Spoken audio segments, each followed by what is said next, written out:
I didn't scream or throw plates when I watched my wife walk into a cheap hotel with her boss. I just packed up my entire life, left my wedding ring on the kitchen counter, and completely vanished from the face of the earth. It took her over a year to track me down, and by then, her perfect little life had already burned to ashes. Kathy and I had been married for 3 years. She was a high-powered executive, and I worked from home in tech sales. When her sudden work emergencies turned into 3 late nights a week, I believed her angry excuses until I found her pink lace bra hidden under the passenger seat of her car. My stomach instantly tied into a heavy knot, because she only took that specific bra off before coming home when she was feeling lustful. I handed it back to her with my heart pounding in my ears. She turned completely pale and asked if I had seen a ghost, but I just ignored her and walked away. The next Friday, I cooked a massive dinner and set out fresh flowers. She walked in, rolled her eyes, and claimed she had to meet coworkers. While she showered, I tossed my work phone into her car. I threw the steak straight into the trash.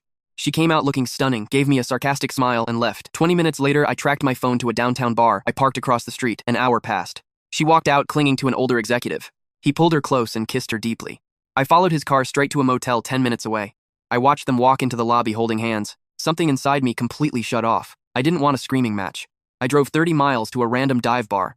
I sat staring at my drink until a guy named Ray sat next to me. I told him my wife was screwing her boss and I wanted to disappear. Ray owned a massive ranch up in the mountains. He offered to sell me a fully furnished trailer on his property for pennies. I bought it on the spot. I spent the next 2 weeks smiling at Kathy while secretly planning my escape. She soon handed me the perfect opportunity. She announced a week-long executive retreat. I knew exactly who she was going with. The second her plane took off, I went to work. I packed everything I owned.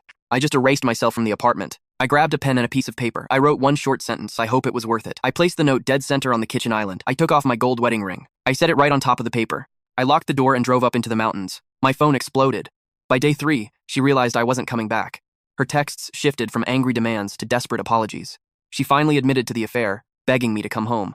I never replied. I just changed my number and enjoyed the absolute silence. We processed an uncontested divorce through lawyers. I never saw her face. I spent a year running mountain trails and finding my peace.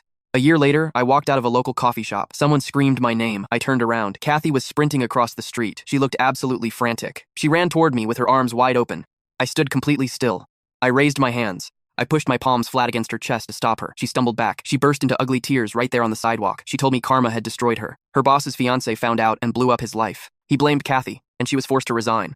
She had nothing left. She looked up with mascara running down her face. I will always love you, she sobbed. Please, let's start over. I looked at the woman who destroyed my life. I felt absolutely nothing. You killed this marriage the second you walked into that hotel, I said quietly. You don't exist to me anymore.